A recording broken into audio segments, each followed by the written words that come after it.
Halo teman-teman Juventini, kembali lagi di Vintere News. Apa kabar Yeay, nih Vincere teman-teman News. Juventini? Bersama lagi dengan aku Sonya sebagai host di Vintere News kali ini.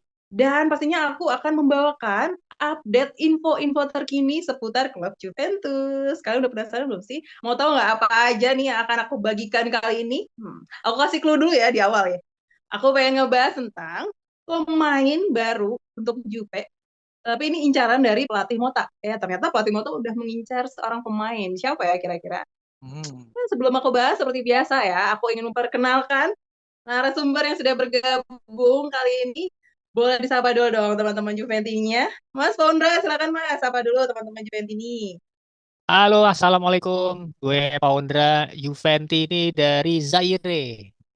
Jauh Oke, amat. Mas Pondra, sekarang dari Zaire ya. Halo Mas Masih ada Pondra. nggak tuh negaranya? Masih ada nggak ya? Masih, Masih ya? virus Zika-nya juga masih ada. Lanjut dong, kita kenalin dulu nih yang paling ganteng lah ya. Next, Mas Emang Rocky, dari dulu. sapa dulu teman-teman Juventini. Halo kawan-kawan, kembali lagi bersama gua Rocky. Kali ini gua bukan host ya kan. Kali ini gua narsum ya kan. Gua dari Juventini dari Tangerang Selatan, Ciputat, daerah elit. Oke, prinsip kita Bhinneka Tunggal Ika sih. Berbeda-beda tetapi tetap satu jiwa untuk membela klub Juventus. Asik. Wih, Masuk ya? mantap. Masuk ya? Kalah Bhinneka Tunggal Ika nih. Bhinneka Tunggal Ika loh. Bawaannya ke Italia ya? Gimana tuh ceritanya? Gimana Mas? Semangat dong ya Mas untuk membahas topik kali ini yang gak Woi, kalah seru dan semangat kalah dong. update. Nggak ada bosannya ngomong Juventus. Yang bosan nih nggak ada Juventus nih, Euro. Betul. Sembari kita menunggu ya persiapan untuk musim depan, kita bahas update terkini dari klub Juventus. Diawali dengan pembahasan ini nih Mas, yang pertama. Ada pemain baru yang jadi incarannya pelatih Mota.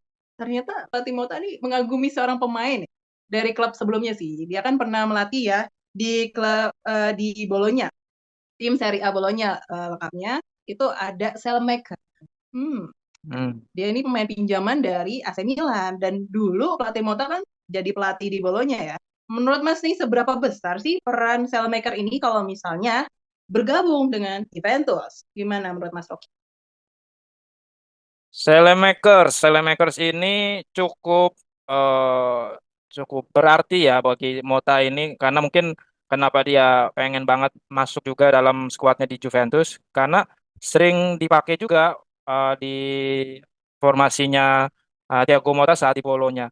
Di AC Milan pun Selemakers juga menjadi ya nggak mungkin bukan menjadi andalan sih ya, tapi di sini Alexis Selemakers ini cukup bisa memberikan kontribusi terhadap timnya karena dia kan posisinya ini cukup bagus ya sebagai winger yang bisa mengisi kekosongan dari tim Bolonya maupun di AC Milan.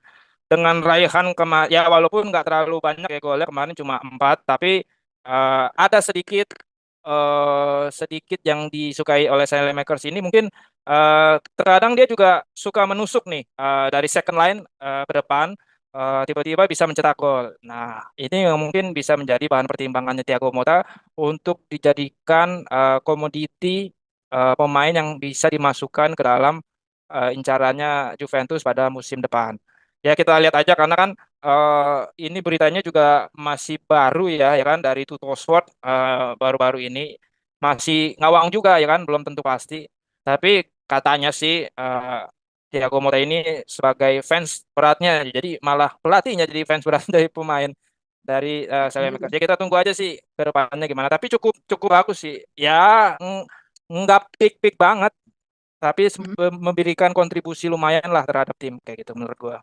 Oke, gitu ya Mas. Setidaknya dia dari pola permainan juga ada nilai plus ya dari seorang Ya, Selemaker ini. Gimana nih kalau menurut iya. Mas Paundra? Hmm? Untuk pelatih Mota yang mengagumi Selemaker ini untuk bergabung dengan Juve, pendapatnya Mas, perannya sepenting apa nih nantinya kalau misalnya gabung di Juve? Iya, mungkin Mota karena sudah pernah bekerja sama dengan Saelemaekers ya. Jadi mungkin dia secara personal dia suka dengan pribadiannya, suka dengan karakternya, dan juga mungkin dengan cara bermainnya.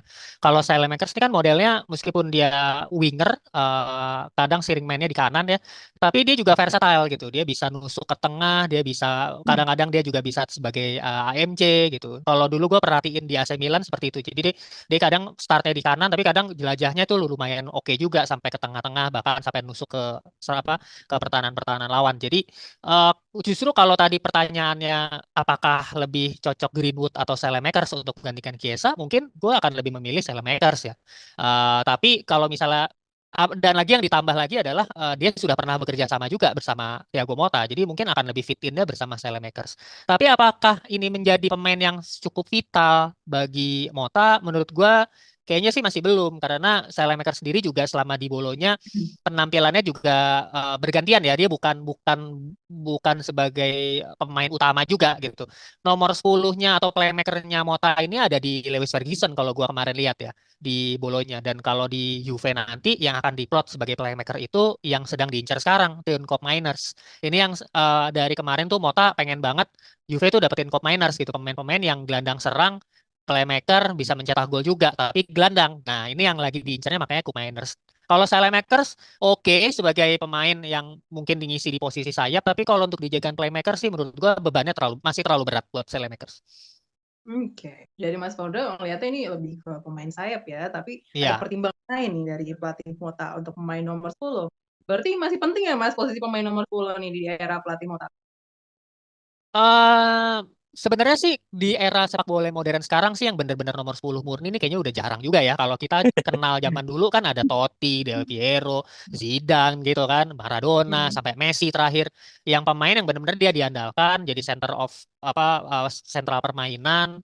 Dia apa Jenderal. jenderal lapangan tengah yang dia bisa memberikan distribusi bola kepada striker, sayap segala macam. Pokoknya kontrolnya ada di dia. Kalau sekarang ini kan sepak bola sudah jauh lebih berkembang, modern. Jadi tidak hanya mengandalkan satu pemain. Bahkan seorang gelandang bertahan pun sudah bisa bermain seperti layaknya seorang playmaker gitu. Striker udah bisa turun ke bawah seperti layaknya seorang playmaker. Saya pun juga demikian. Nah kemarin, cuman kalau gue lihat kemarin dia Mota bagaimana memainkan si Ferguson, meskipun bukan nomor 10 ya, nomor 19, tapi fungsinya itu hampir sama dengan nomor 10 gitu. Jadi menurut gua Mota masih tetap memiliki apa namanya ya, ada upaya untuk memiliki pemain nomor 10 di timnya. Jadi ada satu pemain yang memang harus berfungsi sebagai distributor gitu ya, distributor bola, dia yang mengatur serangan, dia yang menjadi jenderal, dan dia juga yang mendistribusi. Makanya gue melihatnya bukan ke Saelemaekers nantinya. Mungkin nanti yang akan diplot sebagai playmaker itu adalah si Koop Miners itu. Masih dicari ya kalau menurut Mas Masih Fauda nih. dicari untuk saat ini. Juve memang Menjadi musim pemain. lalu memang nggak punya pemain gelandang nomor 10. Harusnya itu ada di Pogba ya di musim lalu. Doping. Cuman ketahuan doping, akhirnya ya satu musim Iya. kemarin nggak bermain sama sekali. Jadi ya kita udah praktis kehilangan seorang playmaker. Meskipun Pogba sendiri juga bukan nomor 10 banget ya sebenarnya Rock Iya. ya. Gelandang aja dia sebenarnya gelandang, tapi dia punya kemampuan mencetak gol, dia juga mampu mendistribusikan bola dengan baik. Akhirnya dia diplot sebagai nomor 10. Tapi apakah itu menjadi nomor 10 murni? Menurut gua Pogba juga nggak murni-murni amat gitu. Jadi saat ini Juve sendiri pun juga masih mencari gitu. Setelah kepergian Del Piero dan Dybala, ya Juve masih mencari pemain yang fungsinya seperti nomor 10. Oke, kalau dari Mas Paundra seperti itu ya pendapatnya ini masih mencari sih sebenarnya untuk posisi nomor 10, tapi pemain sih sekarang udah fleksibel ya untuk mendapatkan posisi nomor 10 itu siapa aja bisa sebenarnya. Dari Mas Rocky kayak gimana nih Mas pendapatnya? Atau menurut Mas ada sebenarnya pemain Juve yang sebenarnya capable ya untuk nomor 10? Gimana Mas Rocky? Pemain 10 di era tahun 90-an itu kita menganggapnya sebagai pesepak bola karismatik yang bisa dikagumi dan semua orang pasti pengen beli jersey nomor 10 ya kan. Kalau di Roma ada Francesco Totti, di Juventus itu ada Alessandro Del Piero, terus kalau misalnya di timnas Prancis itu ada Zinedine Zidane ya kan. Nah, butuh nggak pemain 10 zaman sekarang? Harusnya sih butuh-butuh aja karena butuh yang bisa mewakili antar semua lini ya kan, bisa eh, menjadi lapangan tengah maupun depan maupun belakang, bisa memberikan instruksi yang baik ya kan, karena menurut Mas Paundra tadi emang sekarang sudah menjadi sepak bola modern dan siapapun bisa menjadi pemain nomor 10 begitu. Tapi dengan adanya kemajuan sepak bola zaman sekarang ini, jadi nomor 10 itu udah nggak terlalu dianggap penting lagi. Penting-penting nggak penting ya kan? Karena menurut gua banyak kok dari back malah yang bisa menjadi jenderal ya kan, bisa mengawasi anak buahnya di lapangan saat mulai pertandingan, memberikan instruksi ya kan, meredam emosi ya kan, terusnya eh, bisa mengambil atau kita kapan serang, kapan bertahan, ya kan? Banyak kayak gitu. Pemain belakang juga yang menjadi intinya. Apakah Thiago Motta perlu? Ya perlu aja. Siapakah yang perlu saat ini nomor 10? Harusnya sih Chiesa ya, ya kan. Tapi Chiesa di kadang-kadang mau dijual ya kan. Ya kita lihat aja. Juve sebenarnya punya nomor 10 yaitu Paul Pogba. Cuma Paul Pogba terkena sanksi karena doping ya kan. Jadi kita emang benar-benar tidak memiliki nomor 10 yang tanda kutip nomor 10 itu keramat ya kan. Jadi menjadi acuan dan titik pointingnya itu di nomor 10 ya kan. Kalau di Italia itu nomor 10 itu keramat. Jadi yang nggak ada untuk saat ini ya kan karena Paul Pogba terlanjur kena doping ya kan. Di zaman modern saat ini ya semua bisa lah kayak gitu kan.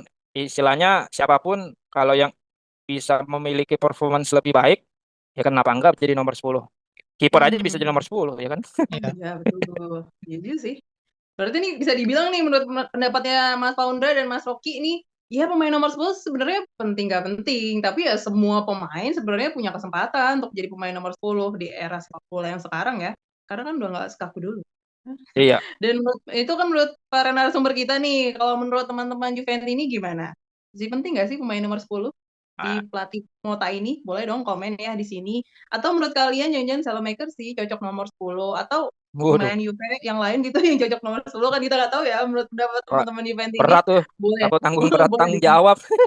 Iya, boleh, boleh. Boleh banget dong komen biar kita bacain nanti. Oke? Sambil komentar ya. Kita bahas selanjutnya. Topik berikutnya nggak kalah menarik sih, Mas. Kita akan bergeser sedikit. Tadi kan ngomongin pemain sayap ya, kan? Sekarang kita ngomongin tentang kiper. Ada update terbaru nih, Mas, dari kiper kita Juve, dari Perin. Hmm.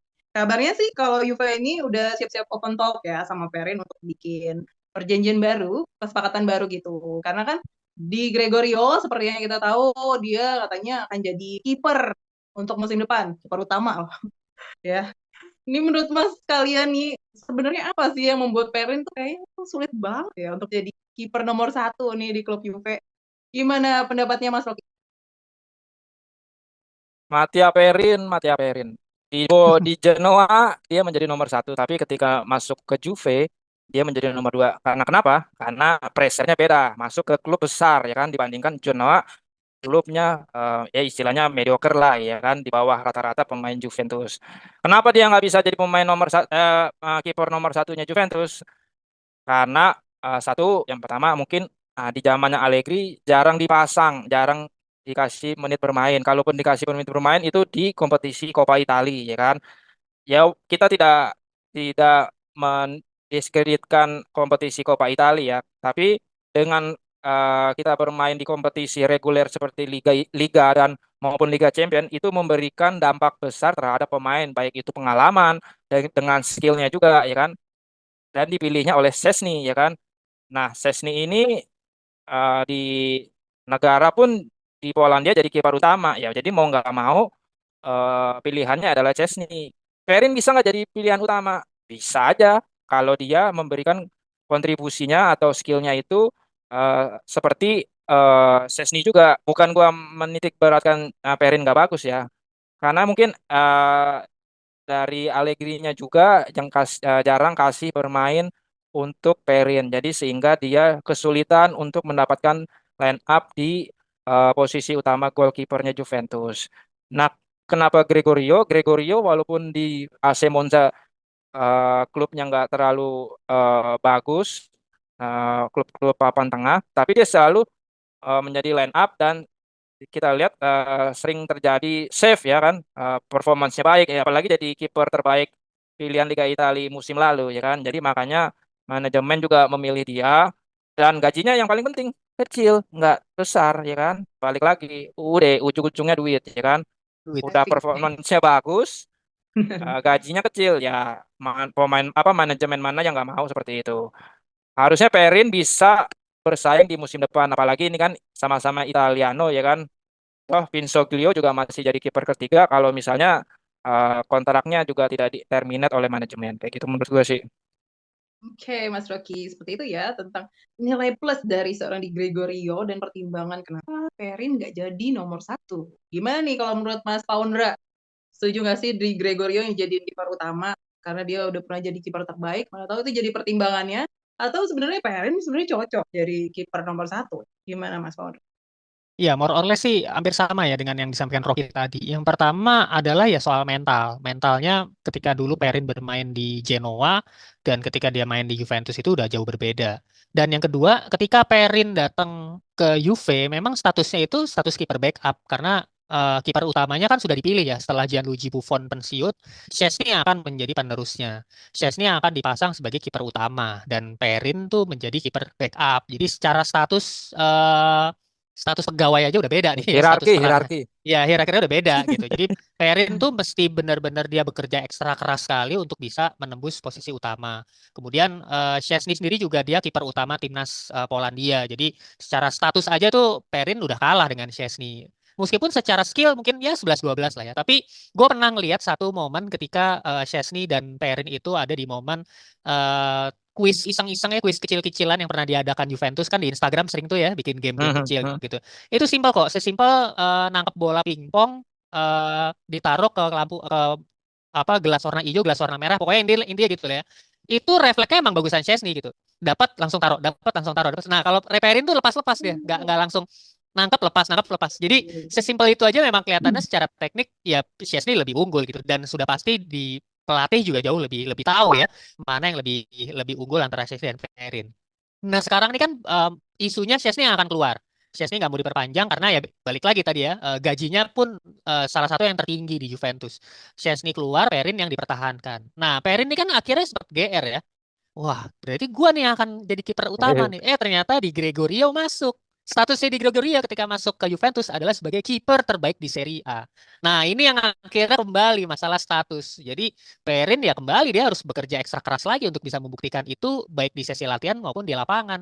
Nah, secara status Perin lagi-lagi kalah. Meskipun secara pengalaman Perin lebih tua 5 tahun, tapi di Gregorio masuk dari AC Monza dan secara skill eh, secara kemampuan clean sheet ya, jumlah clean sheet dia bermain di AC Monza yang finishnya di peringkat 10 musim lalu kalau nggak salah peringkat 10 papan tengah, tapi dia bisa terpilih sebagai kiper terbaik di Serie A dan dia hanya kebobolan 32 gol, clean sheet 12 kali. Perin waktu di Genoa nggak mampu melakukan itu. Di Gregorio mampu, padahal sama-sama mediocre. Bahkan kalau dibandingin Monza dengan Genoa, mungkin masih sedikit lebih bagus Genoa ya, pengalaman main di Serie A-nya lebih banyak Genoa. Monza kan baru promosi dua musim yang lalu gitu. Iya. Tapi ya ternyata di Gregorio mampu menunjukkan itu. Artinya ya kembali ke masalah status ya. Statusnya di Gregorio waktu masuk sebagai ya pemain kiper terbaik. Sama kayak Bremer dua musim lalu datang ke Juventus statusnya sebagai back terbaik di Serie A. Maka dari itu dia yang akan menjadi pemain inti. Iya ya, karena dia punya gelar itu ya, pemain terbaik, Betul. terbaik, Dan jadi nilai plus plus. harga beli juga pengaruh loh. Kalau misalnya udah dibeli harganya jauh lebih tinggi dari Perin, ya masa lo mau dijadiin kiper cadangan? Dari secara value-nya aja dia lebih mahal gitu kan. Udah pasti lo yang akan jadi kiper utama gitu. Tuh, ada nilai plusnya dari kiper di Gregorio ini ya. Dia dapat gelar bagus ya, nggak masuk saingannya Perin gimana langsung berat tuh Perin. Ya di Gregorio lagi. Tapi Berarti kalau Perin mah gondok ya, udah kayak kiper udah cadangan lama di sini, lagi deh. Ya kan? udah lama di sini masuk yang kayak gitu. Tapi kan nanti musim depan Juve bakal memainkan pertandingan banyak sekali, lebih dari Iya. 50 pertandingan kan. Copa, Super Copa, lalu ada Piala Dunia antar klub. Jadi harusnya Perin mungkin meskipun statusnya cadangan tapi dia harusnya punya kesempatan bermain Motivasi. lebih banyak lah. Ya, punya kesempatan bermain lebih banyak. Akan ada permainan-permainan lagi pertandingan-pertandingan berikutnya ya. Tapi kalau kita lihat dari pola permainan nih Mas, kalau menurut Mas nih Mas Pondra, apa sih keunikan gaya bermain dari seorang Perin dan juga di Gregorio kalau di versus gaya mainnya seperti Oke, apa? kalau gak kalau gue ngeliat Perin tuh gue melihatnya tuh kiper ganteng ya. Dia nggak cocok jadi kiper kayak dia cocoknya jadi pemain band. Apalagi waktu Model. zaman dulu gondrong itu ya, waktu zaman gondrong tuh kan ini kiper tapi style anak band nih, anak pemain drummer nih. Setuju ya. Gondrong. Tapi kalau dari segi permainan Perin tuh gayanya tuh kiper-kiper lincah ya, lincah yang refleksnya bagus, lompat sana lompat sini itu dia, dan secara fisik pun juga lebih kurus kan dibanding di Gregorio. Gregorio nih posturnya agak sedikit gempal, lebih pendek juga, sementara kalau Perin kan lebih tinggi. Nah, cuman yang membuat di Gregorio ini lebih kelihatan lebih baik, perbedaannya adalah di Gregorio ini bisa nge-build up gitu. Dia punya teknik olah bola di kakinya, bukan hanya di tangannya, tapi di kakinya pun kontrol bolanya bagus, passingnya juga bagus. Untuk ukuran pemain mediocre di Monza itu, dia bisa nge-build up, dia bisa passing-passingan bagus itu, bahkan bisa gocek striker juga gitu. Beberapa kali ada footage dari video itu dia bisa goceki striker tuh. Nah, ini kan jadi nilai plus gitu di zaman sepak bola modern sekarang yang harus nge-build up dari kiper. Apalagi main goal kick ya, peraturan goal kick itu sekarang sudah bisa sudah berubah, udah nggak kayak zaman dulu lagi. Bermain benar-benar dari garis paling belakang, dan ketika dia posisi backnya lagi di press, dia akan ngoper ke kiper, back pass, dan kiper di situ bisa passing atau mendistribusikan bola ke pemain gelandang. Nah, di Gregorio punya kemampuan ini. Itulah kenapa Juve butuh kiper yang sekarang ini ya bisa dibilang kiper era modern gitu sih, sweeper goalkeeper ya Ya, istilahnya. betul. Ya, Mas Rocky. Iya, benar-benar Mas Saundra. Gimana Mas Rocky menurut Mas? Ini jadi angin baru ya dengan adanya di Gregorio ini. Tapi bukan berarti Perin kelebihan dari Perin Iya. kan. Gimana Perin Mas? tipikal kiper kayak diem-diem tapi menghanyutkan gitu loh. Gimana? Jadi dia ini tipikalnya bukan tipe yang kerasa kerusuk, refleksnya juga cukup bagus.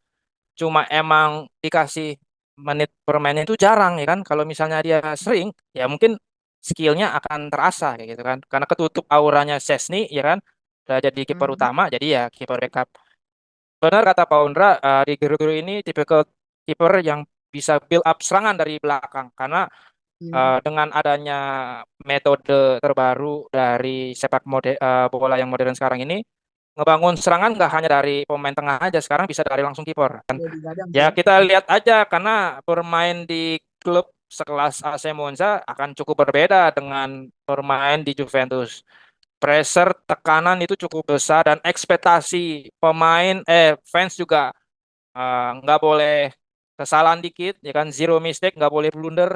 Nah ini menjadi tantangan tersendiri bagi Di Gregorio masuk ke klub besar ya sekelas Juventus, apalagi akan bermain di UCL yang dimana penyerang-penyerangnya ngeri-ngeri semua ya kan, Haaland ya kan, ntar Mbappe dari Madrid ya kan, siapa tahu kita ketemu Madrid ya kan, terus belum lagi Lewandowski dari Barcelona. Nah itu yang menjadi pengalaman tersendiri karena kan nih De Gea belum pernah main di UCL sama sekali kan, karena AC Monza ya Ya, belum pernah masuk zona champion ya kan. Nah ini apakah dia mampu terutama mentalnya nih kan, karena belum tentu setiap pemain itu bisa menenangkan dirinya masuk ke dalam kompetisi tertinggi di Eropa ya kan. Iya benar Mas Saundra, karena nggak cukup ya cuma ahli nangkap-nangkap bola aja, karena di iya, lapangan ya tetap aja kerja tim namanya ya. Ada betul. komunikasi, oke? Dan kita pastinya juga akan tungguin gimana nantinya di Gregorio performnya di pertandingan musim depan pastinya. Kita akan tungguin ya. Dia pasti akan berikan penampilan terbaiknya.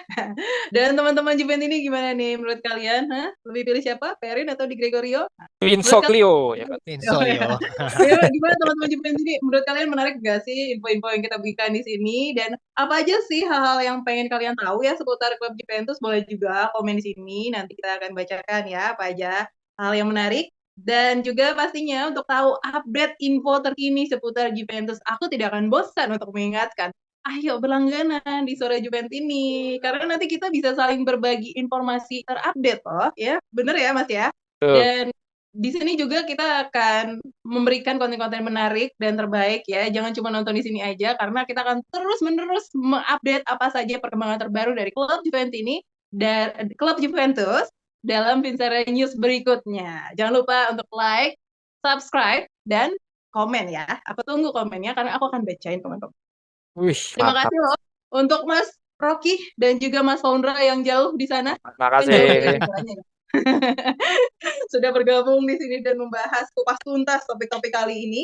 Dan jangan bosan-bosan untuk terus menjadi narasumber di Vincere News, karena kita akan selalu memberikan update terkini untuk teman-teman Juventini di Suara Juventini. So, oke.